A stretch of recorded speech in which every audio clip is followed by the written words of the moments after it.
Okay, good morning. So, today, chart analysis tayo. So, bumalik yung price kung saan siya galing kahapon. And at the same time, ano ba yung nangyari kagabi, no? So, this is the previous high, Hindi siya nagkaroon ng liquidity sweep. Nag-reject, strong rejection kaagad dito. And itong oras na to, ano bang oras to? 6, 7, 8, 9, 10, 9, 10, 11, 12. So, kill zone, Asian session kill zone, 6, 7, 8, 9, 10, 11, 12, 13, 14, ayan. And then 15, 3, 4, 5, 6, 7. So, sa London session naman, nagkaroon ng consolidation. So, most of us, we were thinking na ito magkakaroon ng liquidity sweep pero hindi nangyari.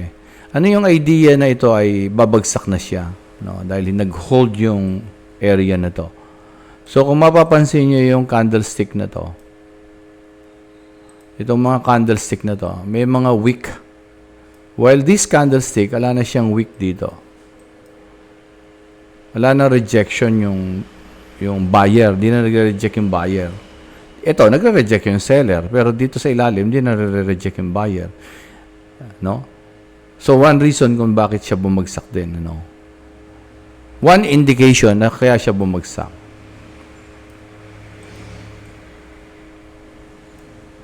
Dito naman, this is the Asian session, Parang ngayon, Asian session to. Pansinin nyo, all candlestick na prior to this candlestick, may mga wick. Ayan. And then after that, ito, hala ng wick. So, wala na rejection yung seller, natataas yung price. Dito naman, medyo, ayan, nagkaroon ng, ito kasi, strong resistance din ito. Nag-break out, and then nag-pull back bago nag-proceed. Ayan. Then, there's another strong resistance. Ayan. Pero, the idea, ano yung nagbibigay ng idea na ito ay strong na bullish momentum. Tingnan nyo yung mga candlestick na green na to. Wala siya mga upper wick. O yung upper wick means walang seller's rejection. Ito ganun din, di ba? Walang masyadong buyer's rejection. So, dito medyo nagkaroon ng kuan. Kaya lang, ito, this is a hammer, Pero hammer saan? Sa support, wala namang support, strong support dito. Nandito yung support. And today, eto na naman tayo. Accumulation, Asian session. And pansinin nyo, may mga week, ayan, rejection. And ito ngayon, 1 hour, wala, hindi pa tapos. And at the same time, Asian session is most of the time accumulation. So we need to wait for any sign. Anong sign? Yung katulad ng mga yan. Yung walang rejection after the accumulation.